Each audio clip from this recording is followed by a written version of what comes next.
என்ன இசை? போலாமா? ஸ்கேனிங் ரூமுக்கு தான். ஏன் உங்க முகத்துல இவ்ளோ பயம் தெரியுது? இசை என்னம்மா ஏதோ யோசிச்சுட்டே இருக்க? ஸ்கேன் பண்ண போலியா? அவ எதுக்கு பயப்படுறான்னு எனக்கு நல்லா தெரியும். இன்னும் கொஞ்ச நேரத்துல உன் மருமக உன்னை ஏமாத்திட்டான்னு நீ கதற போற. நானும் பார்க்க தானே போறேன். ஸ்ரீஜா, நீ கூட்டிட்டு போ. இசை வா வா, ஸ்கேன் பண்ண போலாம். அத்தை சந்தோஷப்படுவாங்கல்ல, வா.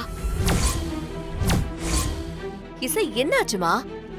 இசை ஸ்கேன் பண்ண போமா? சரிங்க அத்தை. போலாமா? வா இசை.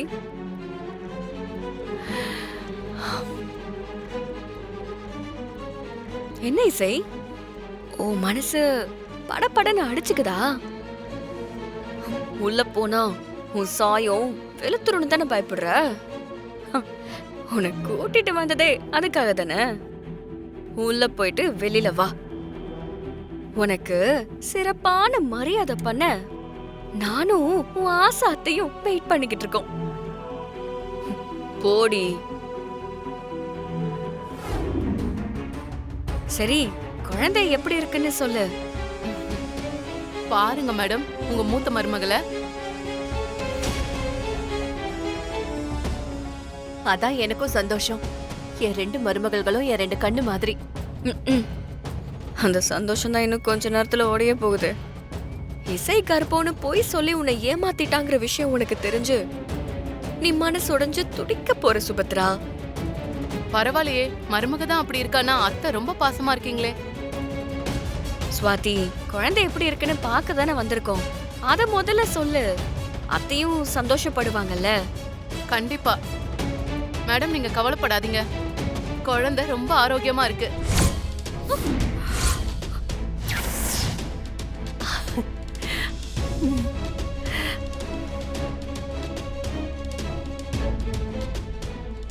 இப்போதைக்கு பயப்பட எதுவுமே இல்ல. 6வது மாசம் ஸ்கேன் எடுத்து பாப்போம். அப்படி ஏதாவது சின்ன பிரச்சனை இருந்தாலும் அதை சரி பண்ண அட்வான்ஸ் ட்ரீட்மெண்ட்ஸ் நிறைய இருக்கு. சோ நீங்க எதை நினைச்சும் கவலைப்பட வேண்டாம். என்னடி சொல்ற? இசைக்கு நல்லா செக் பண்ணி பாத்தியா? குழந்தை ஆரோக்கியமா இருக்குன்னு எப்படி சொல்ற? ஏய், உட்காருடி. உட்காரு. ஸ்ரீஜா, உட்காருமா. இப்பதான் நான் செக் பண்ணேன். இந்த மாச குழந்தை எப்படி இருக்கணுமோ அதே வளர்ச்சியில குழந்தை இருக்கு. அவங்க வயித்துல 45 நாளுக்கான கரு இருக்கு. அந்த ரிப்போர்ட் படி குழந்தை ரொம்ப ஆரோக்கியமா வளர்ந்துட்டு இருக்கு. ஷோ, ஸ்வாதி, உனக்கு உண்மை என்னன்னே தெரியல. அவ வயித்துல குழந்தையே இல்லடி. அந்த இசை பண்றது எல்லாமே டிராமா. அது தெரிஞ்சுதான் அத்தை முன்னாடி அதை எக்ஸ்போஸ் பண்ணலான்னு இங்க கூட்டிட்டு வந்த. ஆனா நீ என்னடானா அவங்களுக்கு ஃபேவரா பேசி என்னோட டோட்டல் பிளானையும் ஸ்பாயில் பண்ணிட்ட. ஸ்ரீஜா, நீ ஏதோ தப்பா புரிஞ்சுக்கிட்டு பேசுற. அவங்க கன்சீவா தான் இருக்காங்க. நான் தப்பாலாம் புரிஞ்சுக்கல ஸ்வாதி. அவ உள்ள வந்தப்போ உன்கிட்ட தனியா ஏதாவது பேசினாளா? இல்ல நான் வெளியில இருந்த டைம்ல உனக்கு ஏதாவது எக்ஸ்ட்ராவா பணம் கொடுத்தாளா? சொல்லுடி, எவ்வளவு பணம் கொடுத்தா? ஸ்ரீஜா, வாய மூடி போ. இந்த மாதிரி கேவலமான வேலையெல்லாம் நான் பண்ண மாட்டேன். ஒரு டாக்டரா எனக்கு உண்மை எதுவோ அதை தான் சொல்லுவேன். பணத்துக்காக பொய் சொல்ல வேண்டிய அவசியம் எனக்கு இல்லடி. உண்மையாவே அவங்க வயித்துல குழந்தை இருக்கு. ஏ ஸ்வாதி, ப்ளீஸ் டி, பொய் சொல்லாதடி. ஸ்ரீஜா, ஒரு மெடிக்கல் ப்ரொஃபஷனலா நான் சொல்றத கேட்டுக்கோ. அவங்க கன்சீவா தான் இருக்காங்க.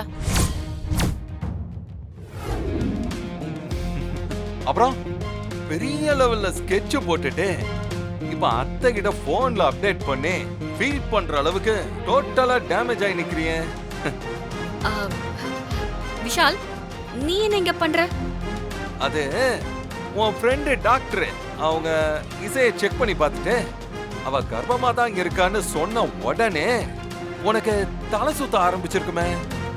அதான் அது இங்க இருக்கிற பெட்ல உன்னை அட்மிட் பண்ணலாமான்னு கேட்டுட்டு போலான்னு வந்தேன்.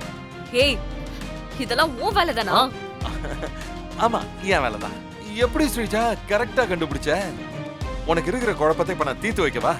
நீ நீ என்னோட குழப்பத்தை தீர்த்து வைக்க போறியா? அப்போ வேண்டாமா? சரி, நான் போனா போகட்டும்னு சொல்றேன்.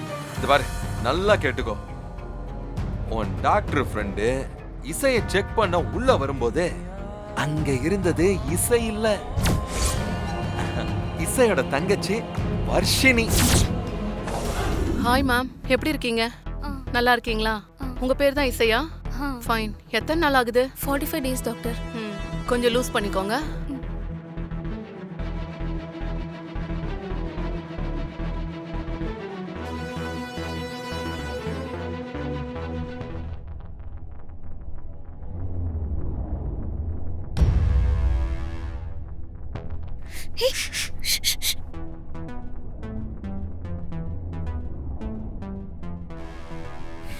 என்ன விஷயம்? இரு.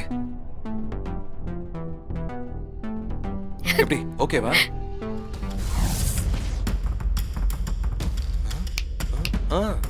ஸ்ரீஜா, என்ன அங்க உள்ள நடந்தது என்னன்னா, உன் டாக்டர் ஃப்ரெண்டு ஸ்வாதி அவங்க இருக்காங்கல்ல, அவங்க இசையை செக் பண்ணவே இல்ல.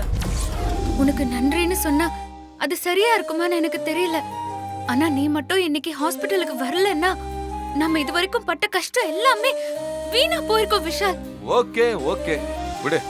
இந்த பாரு, எனக்கு யாரோட நன்றியும் தேவையில்ல.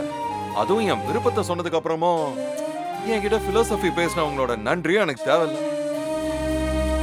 விஷால், சீரியஸா நான் சொல்றேன், நீ இன்னைக்கு வேற ஆளா எனக்கு தெரியற. ஸ்ரீஜா இப்படி ஒரு பிளான் பண்ணி ஹாஸ்பிடல் கூட்டிட்டு போவாங்கற விஷயம் உனக்கு எப்படி தெரியும்? இசை, இந்த விஷால் என்னைக்குமே ஒரே மாதிரி தான் இருப்பான். என்ன, சில இடங்கள்ல சில மனுஷங்களை உனக்கு சரியா புரிஞ்சுக்க தெரியாது. அந்த இடத்துல தான் கொஞ்சம் கோட்டையை விட்டுருவான். ஆனா நமக்காக ஒருத்தங்க பார்த்து நல்லது பண்ணும்போது நாமளும் அவங்களுக்கு ஈக்குவலா இல்லைனாலும் ஏதோ இந்த மாதிரி நமக்கு பிடிச்ச என் லைஃப்ல மியூச்சுவலா நான் நினைக்கிறவங்களுக்கு ஏதோ நல்லது பண்ணணும்னு நினைச்சுதான் இந்த வேலையை நான் பார்த்தேன். நீ என்ன சொல்றேன்னு எனக்கு நல்லா புரியுது விஷால். ஆனா இப்போ நான் அத பத்தி பேசல. எப்படி நீ ஸ்ரீஜாவோட பிளானை தெரிஞ்சுக்கிட்டேன்னு சொல்லு. இசை, நீ இவ்ளோ கேக்குற, என்னால அதை சொல்லாம இருக்க முடியுமா? அது ரொம்ப சிம்பிள் இசை. இப்போ ஸ்ரீஜாவோட கிரிமினல் மைண்ட் எப்படின்னு எனக்கு நல்லாவே தெரியும். அதுவும் இல்லாம நீ எப்போ வர்ஷினிய காப்பாத்த நீ கர்ப்பமா இருக்கன்னு ஒரு பொய் சொன்னியோ, அதுல இருந்து இங்க இருக்கிறவங்க எல்லாம் எப்படி யோசிப்பாங்க, அதுக்கு என்னெல்லாம் பண்ணா உன்னை சேஃப் கார்ட் பண்ணலான்னு என்கிட்ட 365 பேஜுக்கு ஒரு சூப்பரான பிளானே இருக்கு.